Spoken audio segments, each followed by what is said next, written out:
మనతో పాటు ఉప ముఖ్యమంత్రి గారు కూడా మాట్లాడుతారు. అన్న ఏం చెప్తారు జిల్లాలో పర్యటన ఎట్లా కొనసాగింది? చాలా తృప్తినిచ్చింది.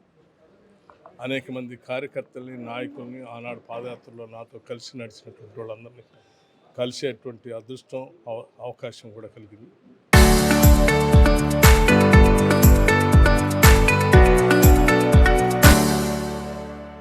అట్లాగే ఇక్కడ ఉన్నటువంటి సింగరేణి కార్మికులకు సంబంధించినటువంటి సమస్యలు, ముఖ్యంగా కారుణ్య నియామకాలకు సంబంధించి నిన్న కొద్దిమందికి ఇవ్వటం జరిగింది, 335 మందికి. అట్లాగే భవిష్యత్తులో కూడా ఇంకా కొద్దిమంది ప్రాసెస్లో ఉన్నారు. డిపెండెంట్ ఉద్యోగాలు అనేది it is a continuous process. Medical board కూడా రివ్యూ చేసి వ్యతిరేకించే వాళ్ళకు మీరు ఏం సమాధానం చెప్తారు? ఒక్క మాట. కారుణ్య నియామకాలని వ్యతిరేకించే వాళ్ళకి నేను ఒకటే చాలా స్పష్టంగా చెప్పుకున్నాను. పాలకులు, ప్రభుత్వాలు ఎప్పుడు కూడా మానవ కోణంతోనే ఆలోచించాలి. ప్రభుత్వం నడపటం అంటే వ్యాపారం కాదు.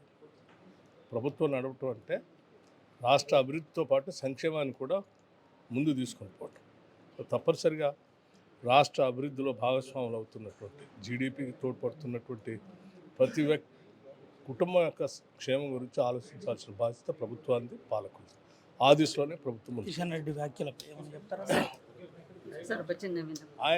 ఆయనకి చాలా స్పష్టంగా చెప్పారు. తెలంగాణ నుంచి వచ్చినటువంటి కోల్ మంత్రిగా తెలంగాణ ఆస్తిగా ఉన్న సింగరేణిని బలోపేతం చేయాలి తప్ప బలహీనపరిచి దాన్ని ఏదో వేరే రకంగా మీరు కేంద్రం తాళదత్తం తీసుకోవాలనుకుంటే నువ్వు తెలంగాణ మీద కుట్ర చేస్తున్నట్టుగా చూడాల్సి వస్తుంది. తప్పని. Thank you. ఇది పరిస్థితి. బలోపేతం కోసం కేంద్ర మంత్రి కిషన్ రెడ్డి ప్రయత్నించాలి తప్ప వేరే రకంగా కాదు.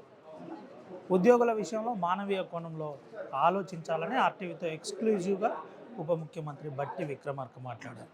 కార్మికులకు అండగా ఉంటాం, కారుణ్య నియామక పత్రాలు అనేటి కంటిన్యూవేషన్ ప్రాసెస్ అని చెప్పిన పరిస్థితి. సుమంతో రవినాయక్, ఆర్టీవీ, ఆదిలాబాద్.